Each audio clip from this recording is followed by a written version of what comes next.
그때와는 금리 상황이 다르다. 그때는 이제 전 세계 유동성이 유독 이제 노무현 정부, 문재인 정부 때는 전 세계 유동성이 풀리던 시기에 그 두 그렇네요. 사람이 대통령을 했고, 지금은 이제 금리가 잘 안 떨어지고 있고, 우리 금리 내려야 하는데도 부동산이나 환율 때문에 지금 심지어 한국은행이 이제 당분간은 못 내리겠다고 선언을 했고요. 정책이라는 게 이게 일관성과 힘이 있어야 하는데 이재명 정부가 지금 힘이 있고 탄 것 같아요, 분위기를.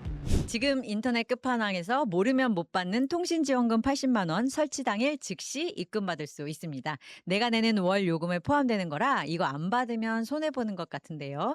통신지원금 80만 원에 합리적인 요금 설계로 결합 할인 72만 원까지 놓치지 않고 챙겨준다고 합니다. 꼭 가입하지 않으셔도 됩니다. 견적만 받아봐도 스타벅스 커피 쿠폰 증정하고요. 현금 사은품을 혹시라도 더 주는 곳이 있지 않을까. 차액 150%를 보상한다고 하니까 다른 데 알아보실 필요 없이 믿고 하셔도 될 것 같습니다. 365일 상시 상담 가능하니까요. 1555-4471로 전화하시거나 더보기란 고정 댓글 링크 확인하시기 바랍니다. 그 어떤 정권도 감히 대적해서 승리하지 못했던 시장, 특히 민주당 정권 때 철저한 패배를 경험한 시장입니다. 이재명 대통령은 다를지 한번 살펴보고 싶고요. 그 조건과 전망을 바탕으로 주거 계획 세우실 분들도 있을 것 같습니다. 김원장 기자님 안녕하세요. 안녕하세요. 그 다주택자 양도소득세 중과 유예 조치. 네. 사실 유예라는 말이 좀 어색해요. 뭘 유예야? 종료면 종료지. 계속적으로 미뤄왔던 과거가 있으니까 유예 조치 막 이렇게 얘기를 네. 유예 유예하는 중단 것을 조치. 인제 그만할게요. 그런 그러니까요. 말이죠. 네. 네. 이게 만료가 되는 게 이제 5월 9 일이에요. 네. 확실하게 다주택자한테 제대로 세금 받겠다. 이 의지를 확실하게 밝힌 거죠. 네. 근데 인제 새로 받겠다가 아니고 네. 4년 전까지는 두 채, 세 채, 네 채 갖고 계신 분들이 집을 음. 특히 들어가 살지도 않고, 그러니까 투자용이죠. 분들에게는 이제 중과세, 원래 양도소득세는 6% 에서 45% 까지를 내는데 여기에 집이 두 채 있으면 20%를 더 얹어서, 음. 세 채 갖고 있으면 30%를 더 얹어서, 그래서 인제 내가 집으로 한 투자 목적으로 어디 여기 목동에 하나 사 놨는데 10억이 올랐다. 음. 그럼 이제 많게는 진짜로 이제 다주택자는 80% 까지 8억 맞습니다. 까지 세금을 내야 되는. 시세 네. 차익의 80%를 세금으로 내야 된다. 이제 다시 고렇게 받겠다. 4 음. 년 동안은 유예해 줬는데 다시 음. 받겠다는 것이고, 시장에는 일단 반응은 있는 것 같아요. 좀 음. 나오고 있는 것 같아요. 매물이 나오고 있는 것 네 같다. 네. 아, 내가 그렇게는 세금 못 내겠다. 음. 다주택자의 지위를 그냥 봐 포기하겠다. 줄 때 팔자. 아하, 그렇군요. 아니 그래서 사실 이 의지면에서 집중할 수밖에 없는데 최근에 그 10일 국무회의에서 구윤철 경제부총리가 "아이고 확실하게 중과 유예 네 네. 종료하겠다." 네. 하니까 이재명 대통령이 "들어가자!" 막 이렇게 소리까지 지르고 웃더라고요. 네. 그런데 실제로 매물이 나오기는 하는데 너무 비싸다 여전히. 네. 그러겠죠. 네. 네. 원래 서울 집값, 특히 한강 벨트는 정말 비싸잖아요. 음. 네. 그래서 여전히 비싸지만 지금 일단 필요한 거는 이재명 정부의 의지를 계속 밝히는 것이라고 보여지거든요. 네. 그래서 X에 나오는 그런 또 요즘에 되게 SNS 열심히 하세요, 이 새벽 6 시에 막 대통령이. 올리잖아요. 그러니까요. 네. 부동산 꿈을 꾼 다음에 바로 심지어 반론에 대한 링크까지 걸어서 링크 걸어서 "이거 막 아니지." 기사 제목 올리고. 네. 맞습니다. 그래서 그 기사 쓴 기자들이 막 호명되고 이런 수준이더라고요. 버티면 해결될 것이라는 생각 "버티면 해결될 것이라고 생각하는 네. 분들께 말씀드린다." 이런 표현이 있는 거 보면 '나 진짜 끝까지 간다.' 이 의지는 확실한 건가? 자, 근데 지금 말씀하신 것처럼 지난 두 번의 진보 정부에서 이렇게 보유세를 강화하거나 양도세를 강화해서 음. 부담을 줘서 어 집값을 잡겠다 했는데 실패했잖아요. 근데 인제 지켜봐야죠 뭐. 어떻게 될지 모르겠습니다. 음. 그런데 인제 그때와는 금리 상황이 다르다. 그때는 인제 전 음. 세계 유동성이 유독 인제 노무현 정부, 문재인 정부 때는 전 세계 유동성이 풀리던 시기에 그 두 그렇네요. 사람이 대통령을 했고, 심지어 그랬다고 뭐 코로나 정책 때 책임이 없다는 건 절대 아니고요. 네네네. 어쨌든 부동산 시장이 잘못된 건 정권의 책임이라고 보고요. 근데 지금은 이제 금리가 잘 안 떨어지고 있고, 우리 금리 내려야 하는데도 부동산이나 환율 때문에 지금 인제 심지어 한국은행이 인제 당분간은 못 내리겠다고 선언을 했고요. 그렇기 때문에 여러 것이 여건이 그때와는 다르다. 또 음음. 하나 말씀드리고 싶은 건 지금 다카이치 총리의 무슨 사나에노믹스 같은, 뭐랄까, 분위기를 탔잖아요. 네. 그 뭐 총선에서 완전 대승을 거뒀고, 정책이라는 게 이게 일관성과 힘이 있어야 하는데 이재명 정부가 지금 힘이 있고 탄 것 같아요, 분위기를. 음. 그리고 시장에 있는 분들도 이런 생각도 있는 것 같아요. 제가 이제 지금 매물 내놓는 분들 매물이 한 20% 늘었다는데 그분들 마음속을 우리가 어떻게 알아요? 통계로 나올 수도 없고 하지만 제가 볼 때는 오를 만큼 올랐다는 생각도 있는 것 같아요. 아 이제는 차익을 실현할 때다. 압구정 현대아파트 네. 55평 기준으로 하면 이게 15년 전에 비해서 80억 원이 올랐거든요. 어우 네. 근데 10년 장기 보유 특별 공제를 받잖아요. 거기 들어가 실제 살았으면 80억 원이 남는데 양도세를 6억 7억 정도 내요. 괜찮네요. 팔 우리가 만하다. 제가 공기업에서 네. KBS에서 월급쟁이 28년 했는데요. 제가 노동소득 얼마 벌었을까요? 제법 월급 많이 주는 공기업이에요. 그죠? 제가 얼마 벌었을까요? 근데 집 하나 잘 사면 80억 원을 벌어요, 15년 동안에. 근데 세금을 6억 7억 내요. 이제 1 주택자고 똘똘한 집 한 채에 뭐 좀 잘못된 부분이기도 한데 투자자 입장에서는 어 대신 최선의 선택이었네요. 그러니까 어 우리는 항상 시장에 참여할 때 시장 참여자들은 자기가 합리적 결정을 한다고 생각하잖아요. 그죠. 80억 남았어. 제가 볼 때 압구정 H아파트는 더 올라갈 것 같거든요. 음. 그렇지만 이 정도면 시세 차익을 실현할까? 합리적 결정이라고 내는 오를 만큼 올랐다고 생각하는 것도 있고 정권의 굉장히 큰 드라이브도 있고 저 사람 성격에 이거 진짜 세게 밀어붙일 것 같은데 그다음에 이제 보유세 나올 것 같은데 지방선거 끝나면 '지금 팔까? 지금 팔면 양도세 많이 안 내잖아.' 이제 이런 게 맞물리고 있는 것 같아요.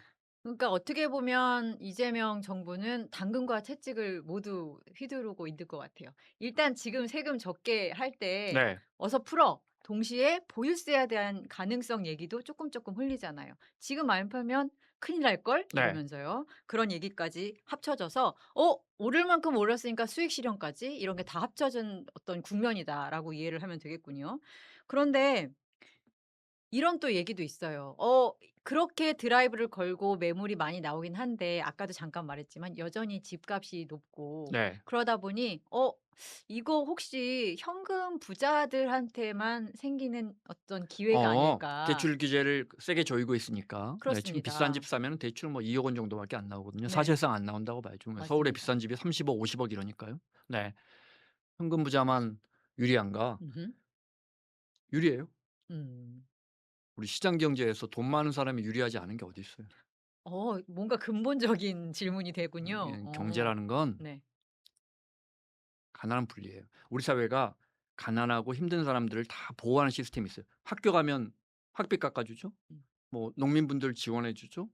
뭐 아픈 분들 건강보험료 더 적게 내고 똑같은 의료 서비스를 받게 건강보험제 우리는 그렇게 돼 있죠. 파이낸스나 부동산에 들어가는 돈은 안 그래요. 음. 가난하면 이자 더 받아요. 음흠. 그렇죠. "너에겐 신용이 없다." 가난에는 이자가 붙는 거예요. 뭐 그렇습니다. 부자들에게 유리한 정책이다? 음. 정부는 항상 그래서 그걸 좀 어떻게 해 보려고 하죠. 균형을 맞춰 보려고. 음. 하지만 쉽지 않습니다, 지금 상황에서. 이거는 기본적으로 집값을 내리게 하고 다주택자들의 그 어떤 수 자체를 해소하는 데 제일 목적이 있으므로 어쩔 수 없는 측면이 있다. 네. 라고 이해를 하면 될 것 같습니다. 근데 아까 또 "너무 비싸. 못 사겠어." 이런 상황이라면 그럼에도 불구하고 당근과 채찍이 동시에 존재하는 상황에서 물건은 나올 거란 말이죠. 공급은 되는데 수요가 그걸 못 받쳐줘. 그러면 가격이 내려갈 수밖에 없는 게 원래 저희가 배운 경제 논리긴 하거든요. 네. 정부는 그걸 바라겠죠. 네. 네. 쉽지 않겠죠. 왜 쉽지 자 않습니까? 제일 음. 핵심적인 말씀을 드리고 싶은데 그러니까 한국의 부동산 시장은 뭐가 문제일까? 다 집을 사기를 원하잖아요. 주택 소유 의지 충만 국가. 음. 다른 나라도 마찬가지. 코어 도시 수도권 마드리드를 가든 밴쿠버를 가든 시드니를 가든 도쿄를 가든 네. 도쿄는 좀 약한데 요즘 좀 붙었죠. 네. 비싸던데요. 네. 네. 도심 한복판은 비싸죠. 한복판은 그 주상복합으로 된 근데 인제 거기는 쪼끔 주택 수요가 인제 선진 국가는 쪼끔 다르고 왜냐하면 지난 30년 동안 아주 독특한 부동산 시장을 경험했기 때문에. 하지만 어쨌든 대도시들은 다 수요가 높아요. 네. 우린 유독 높아요. 우린 유독 높아요. 혹시 우리는 그 유독 높다는 그 심정적인 부분을 계량한 게 있나요? 있죠. 집값이 2배 비싸잖아요. GDP 집값으로. 대비해서 집값이 2배 GDP 비싸거든요. 대비 그다음에 네. 집값으로. 그다음에 PIR 음. 소득을 얼마 모아야 이것도 인제 20을 훌쩍 넘어가기 때문에 서울 같은 경우에. 네. 그렇기 때문에 제가 입사해서 우리 후배 기자님들에게 죄송하지만 입사했을 때 여의도의 PIR이 제 소득의 6 배, 7 배였어요. 6년 모으면 여의도 아파트를 사요. 그러니까 지금 집값이 얼마나 비싸다는 걸 아시겠죠. 6 예. 년 가지고 그럼 우리는 나면 왜 이렇게 수요가 높을까? 네. 여기가 핵심입니다. 음. 우리는 왜 이렇게 집을 가지려고 할까? 다른 선진국보다 더 갖고 싶을까? 음. 답은 간단합니다. 수익률이 높잖아요. 자, 우리 그렇죠. 미국 사람들은 다 뭐 401K라든지 IRP에 은퇴하면 돈을 다 거기 어마어마한 돈이 들어 있는데 한국 사람들은 왜 집을 사려고 할까? 음. 10 년, 20 년, 30년 동안 지켜보니까 집이 제일 많이 오르더라. 그렇더라. 강남 집이 음. 한강 벨트에 있는 집들이 막 음. 오르더라. 그러니 언론사 누가 편집국장이 됐다 해서 후배가 됐다 그래서 야 술 한잔 하려고 모였는데 가면 뭐 오가는 이야기가 "축하해. 야 해냈다." 뭐 이러면 "아 형은 강남에 집 있잖아요." 이런 대꾸가 이루어지는 나라예요. 아. 그게 이게 말이 안 되잖아요. 음. 근데 언론사 편집국장보다 거기 온 어떤 사람이 강남에 집 있으면 그게 더 축복받는 사회예요. 음. 잘못된 거잖아요. 그렇죠. 수익률이 높기 때문이에요. 음. 그러면 집을 두 채 세 채 또는 없는데 '나는 강남에 집을 사고 싶다. 마포에 새 아파트를 사고 싶다. 분양가가 이렇게 비싼데 사고 싶다.'는 욕망은 잘못된 것인가? 잘못된 거예요? 근데 그 그거 사면 오르는데? 인간의 합리적인 경제적 제가 아까 인간의 선택 말했잖아요. 아닙니까? 굉장히 시장에서 합리적 음. 결정을 하고 있는 거예요. 우리나라의 네. 부동산 시장 참여자들은 음음. 뭐냐?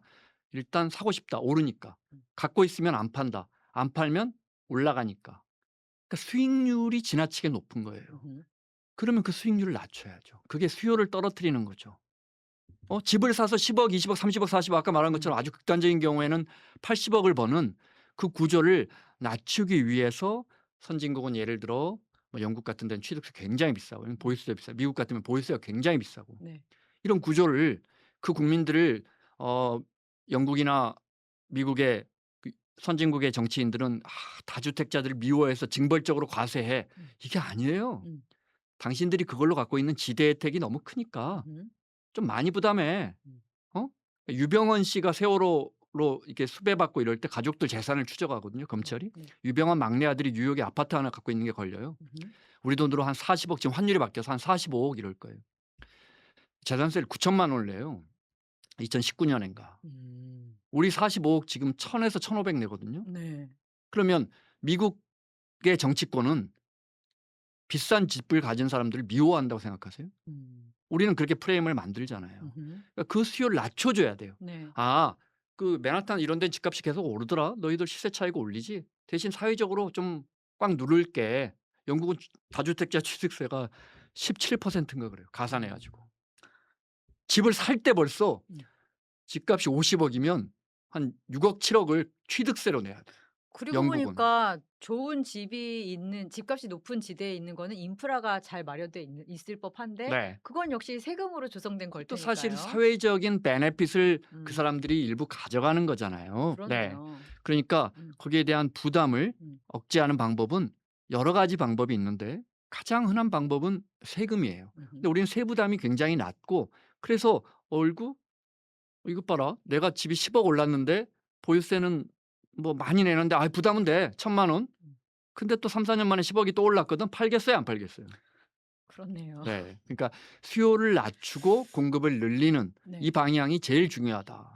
그런데 지금까지 나온 정책만 네. 보면 그리고 이재명 대통령이 아직까지 집중하고 있는 멘트의 핵심들은 어 똘똘한 한 채, 이른바 똘똘한 한 채. 압구정 네. 현대를 갖고 있는 사람이 팔게끔 하는 정책이라기보다는 압구정 현대를 비롯하여 네. 여러 개의 집을 갖고 있는 사람들이 털어내게끔 하는 정책에 가깝단 말이죠. 네. 그렇다면 현재까지 다주택자가 그 중과를 회피하기 위해서 할 수 있는 합리적인 선택은 압구정 현대 빼고 딴 거 파는 거예요. 음. 그렇죠. 음. 그래서 여기까지는 똘똘한 한치는 일단 갖고 있고. 네. 그렇습니다. 그리고 말씀하셨던 대로 그게 세금 이슈가 아직은 실질적으로 생기지 않은 상황이라면 네. 일단 털어내고 세금에 대해서 대응을 할 시간은 일단은 있는 상태예요.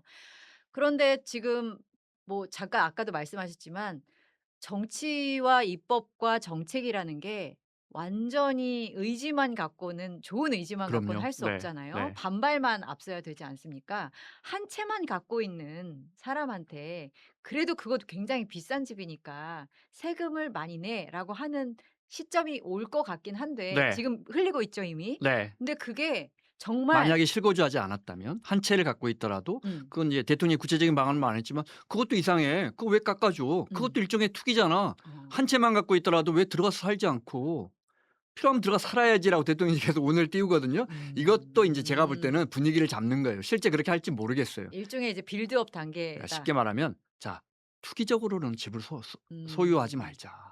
들어가서 살자. 네. 지금 토지가 그런 거잖아요. 그렇죠. 실입주해야 되잖아요 사면. 네. 또 집이 두 채 있는 사람은 아예 사지도 못하게 하잖아요. 음. 굉장히 뭐 심한 규제인데 이제 그쪽으로 대통령이 분위기를 몰고 가고 있는 아 거죠. 네. 그렇군요. 네. 그럼 맨 끝에 남는 것은 실제로 살면서 '내가 자산 가치도 확보하겠다.'라면서 압구정 근데 사는 사람이 되겠군요. 그 인제 똘똘한 집안채의 쪼끔 문제점인 것 같아요. 그러면 그거는 더 이상 격파할 수 있는 방법이 없네요. 왜냐하면 세금을 올릴 명분도 약하고 인제 보유세가 있죠. 보유세가 있죠. 네. 그런데 지금은 그러니까 내가 50억 짜리 집이 있고 내가 20억 짜리 집이 있고 10억 짜리 집이 있으면 자산 총액이 30억 이잖아요. 그럼 공시지가는 뭐 20억도 안 나올 텐데 공시가격은. 어쨌든 30억 이면 두 채 갖고 있으면 40억 짜리 집을 갖고 있는 사람보다 훨씬 더 많은 보유세 부담이 있거든요. 그래서 양도세 부담도 있고요. 그래서 이런 부분은 쪼끔 고치고 싶은데 지금 흐름의 주제는 이게 오늘 우리가 논의해야 할 건 이건 아니고 똘똘한 집안채는 이제 부수적인 문제고 음음. 양도세를 중과하는 거 음. 그것을 딱 이렇게 날짜를 박아 놓고 다주택자들을 몰고 가는 거 이게 음음. 정책 효과가 있겠느냐. 네. 그다음에 정부가 인제 지난해 9 월인가 10 월에 공급 정책을 내놓고 부족하다 그랬더니 이번에 또 서둘러서 굉장히 쪼끔 뭐랄까 정말 꽉 마른 수건도 짜낸 것처럼 공급 정책을 서울 중심으로 요지 아주 우리가 가고 싶은 데 중심으로 내놨거든요. 이게 효과가 있을까? 음. 그러니까 수요와 공급 측면 음. 이걸 봐야 되는 거죠. 음. 네. 근데 공급은 말씀하셨듯이 마른 수건을 짜낸 배경이기도 하지만 네. 공급에는 너무나 한계가 있어 보입니다. 실제로 장관한테 국토부 장관한테 국회에서 "다 제 땅이더만요. 그렇지 않습니까?" 그러니까 실제 제 땅이 예 그런 측면이 있습니다. 인정합니다. 네. 이러지를 않나. 네. 사실상 공급이라는 거는 네. 한계가 그러니까 드라마틱한 결과를 얻어내기에는 좀 한계가 있네요. 자 우리가 그 부분도 한번 생각해 보죠. 네. 집이 어떤 마을에 간 집이 10 채가 있고 음. 10 가구가 살아요. 어떤 사람은 소유하고 어떤 사람은 두 채 소유해서 어떤 사람은 임대로 사는 거죠. 그 사람이 세뇌 준 걸로. 그런데 3명 정도는 소득이 자꾸 늘어요. 음. '나도 그 집 사고 싶어.' 음.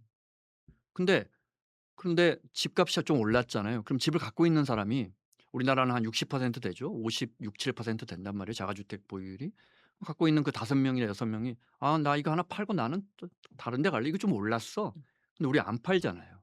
갖고 있는 게 이익이니까. 그렇죠. 그러면 공급 방법이 제대로 된 공급이 안 돼요. 음. 그럼 어떤 방법이 있죠? 새로 지어야 되죠. 그쵸. 그러면 자 재탕이죠. 음. "왜 공급을 못 하니? 왜 이렇게 정부가 무능하니? 왜 말만 해 놓고 못 하니?"를 돌려볼까요? 음. 그럼 지난 정부에서 하죠.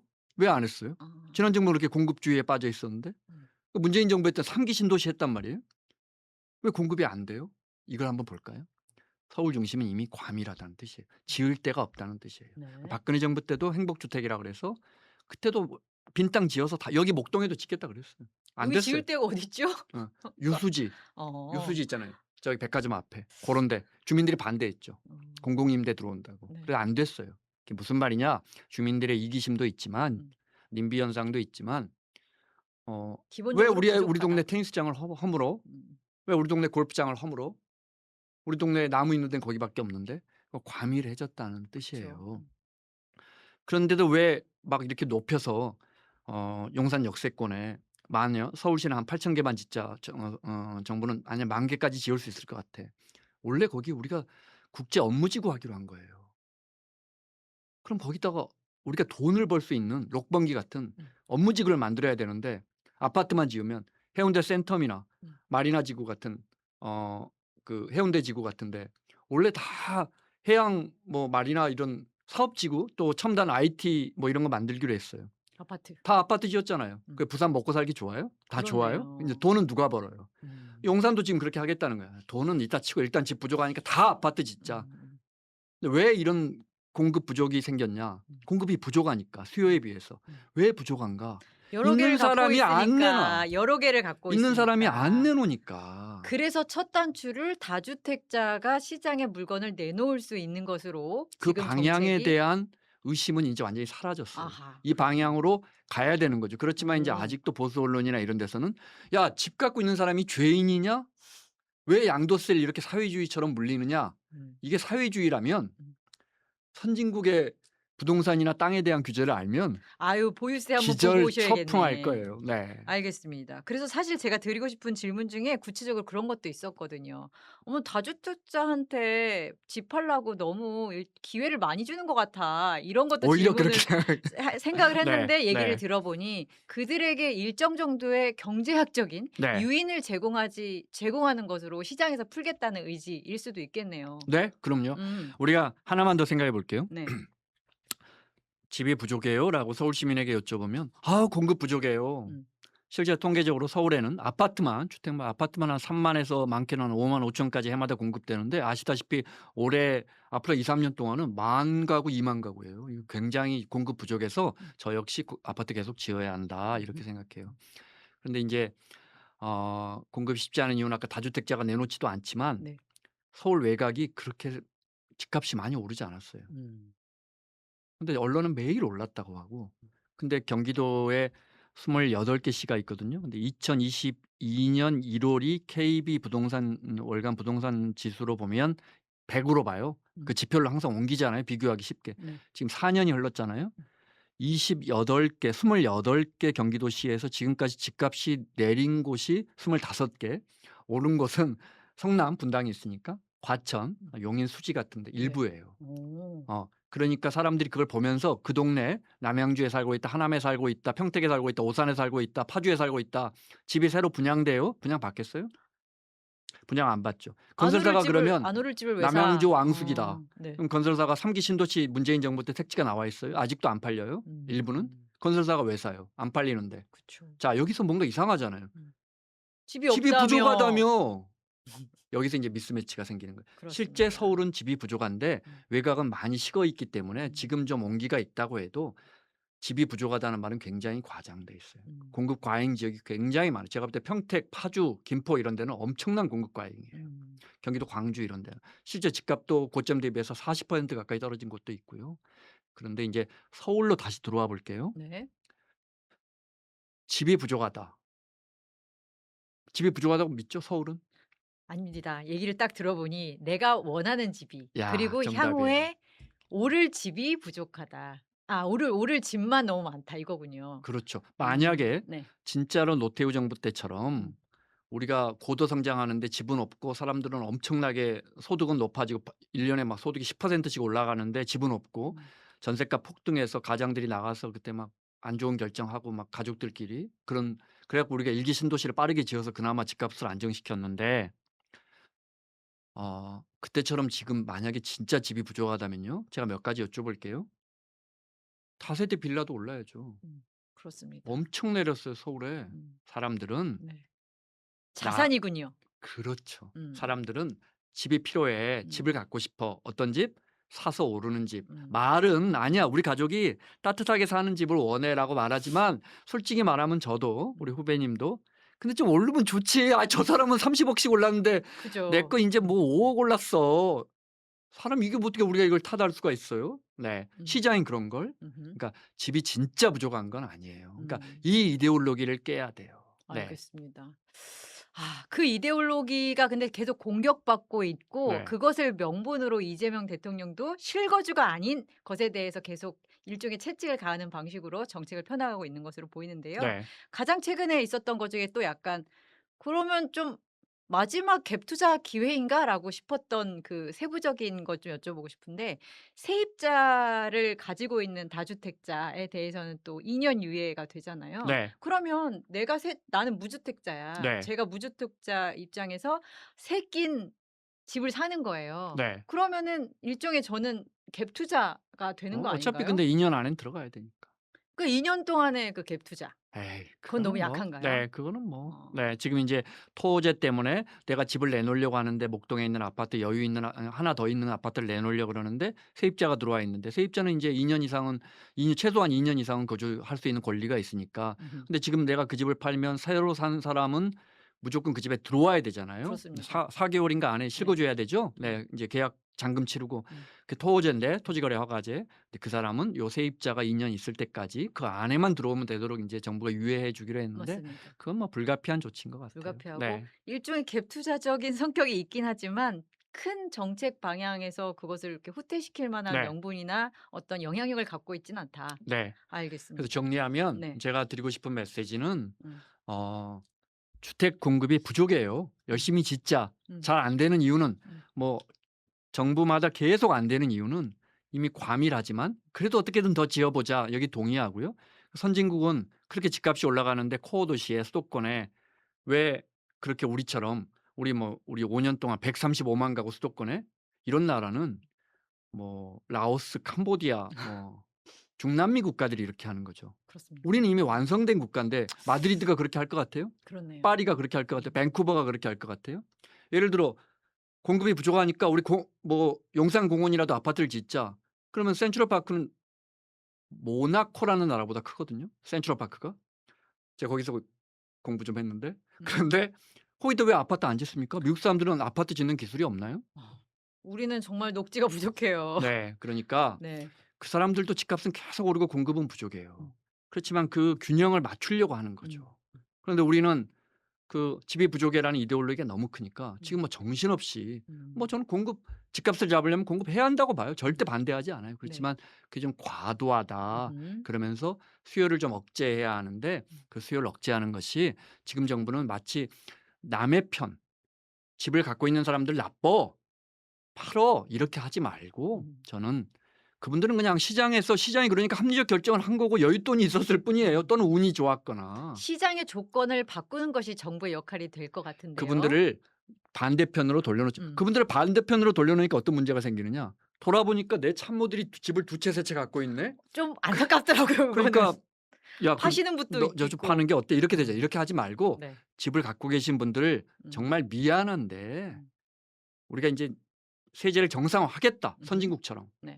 그러니까 "팔고 가시라. 음. 정말 미안하다." 저는 이렇게 가는 것도 방법일 것 같아요. 그러면 보유세는 약간 단계별로 올리는 게 좋을까요? 그럼요. 아니면 네. 세제는 모든 정책이 마찬가지지만 예측할 수 있어야 돼요. 음. 그 제가 말씀드리지만 강남에 집을 갖고 있는 분들이 굉장히 머리에 뿔이 나고 저 성격이 안 좋은 분들 제가 ENFJ인데 성격 굉장히 안 좋다고 저희 집사람이 그런 사람들만 있는 게 그냥 그 사람들은 이게 합리적이라고 생각하고 산 거예요. 네네. 그러니까 그분들이 예측해서 노무현 정부 때 10년 후까지 0.1% 씩 올려서 10년 후에 보유세 실효세율을 1% 하겠다. 이렇게 인제 이명박 정부에서 그걸 끊어 버렸는데 음. 집값이 떨어졌기 때문에 그때도 어쩔 수 없었어요. 그런데 인제 정부가 이렇게 예고를 해서 음. 자 한 3-4년 지나면 대치동 성경 아파트 갖고 계시는 어르신들 은퇴했다면 부담될걸요. 못 음. 버틸걸요. 쪼끔씩 나갈 준비하세요. 음음. 이렇게 정부가 알려줘야 되죠. 그리고 그 정책이 흔들리면 안 돼요. 지금 1년 차잖아요. 네. 그 어느 정도 이제 '아 버티면 내가 이 부동산에서 제 정부를 이길 수가 있을 거야.'라고 생각하는 사람이 없는 정도로는 만들어 놔야 될 거 아닙니까? 네. 그게 그 가장 큰 목표일 것 같은데요. 네. 지금 이 정도 속도면 그 정권 말 정도에는 왜냐하면 또 정권 바뀌었을 때 근데 인제 뒤집힐 가능성을 염두에 둬야 돼서요. 음 그때까지 어떻게 될까요? 그전에 만약에 지금 서울 집값이 좀 잡힌다면 네. 보유세 카드 안 쓸 수도 있을 것 같아요 저는. 어. 네. 잡힐 것 같아요 그런데. 지금 분위기는 어느 정도는 근데 지금 너무 많이 올라서 그래서 정부가 인제 보면서 하는데 저는 음. 점진적으로 대신에 로드맵을 정확하게 네. 2028 년에는 2030 년에는 그래서 서울에 집을 두 채 갖고 있는 사람은 얼마, 음. 서울에 이렇게 해서 시가총액 70억 갖고 있는 사람은 얼마, 그래서 2029 년에는 지금보다 세부담이 2배가 됩니다. 뭐 음음. 1.7배가 됩니다. 이렇게 로드맵을 제시해서 예측할 수 있어야 돼요. 음. 다주택자는 죄인이 아니에요. 음. 아 그러면 "여보 우린 내후년까지는 뭐 버텨보면서 음. 설설 팔아 볼까?" 음음. 이렇게 준비할 수 있게 해 줘야 돼요. 5월 그러면서 9일 유예 종료. 이제 그건 이제 양도세 중간은 이제 얼마 안 남았고 네네. 앞으로도 네. 그래서 보유세 문제, 음. 양도세는 그렇고 보유세 문제는 좀 아 그렇게 시장이 보유세는 쉽지 않을 것 같아요. 예측할 수 있도록. 저는 오히려 네. 보유세 로드맵이 나오면 네. 제가 쪼끔 전망 한번 해 볼까요? 네. 가능성이 높진 않지만 시장이 급락할 가능성도 있다고 봅니다. 그렇습니다. 그 네. 보유세가 정말 매겨진다라는 확신이 사 들기 4년 전에 시작하면 우리가 3년 전에 우리가 한번 경험했잖아요. 서울 음. 집값이 20% 급락했는데 음. 윤석열 정부가 인제 그 보금자리론하고 저기 신생아 대출 40 조를 풀면서 바쳤는데 그것도 지금 생각하면 '왜 바쳐 갖고 집값을 다시 끌어올렸을까?' 싶지만 그때는 다 무너진다고 생각했거든요. 음. 무너져도 또 잘한 정책은 아니거든요. 그래서 그렇습니다. 바쳐 40조 원을 투자해서 바쳤는데 음. 저는 정부가 "자 이렇게 보유세도 올라갑니다." 이렇게 선포하는 순간 음. 시장이 지금 약간 힘을 잃었거든요. 네. 기세가 쪼끔 꺾였고 약간 꺾였는데 음. 결국은 사람의 마음이 우리 국민들의 쏠림이 결정하거든요, 부동산 시장을. 그런데 저는 급락할 가능성도 있다고 봅니다. 그 쉽지 않은 카드네요, 막 쓰기에도. 뭐 시장은 제가 이렇게 인제 말씀을 드렸지만 지켜봐야 되고 절대 알 수 알겠습니다. 없습니다. 네. 지금 뭐 부동산 평론하시는 분들 제가 뭐 형님들 동생들 많이 음. 아는데 음. 강남에 집 있는 분들 별로 없거든요.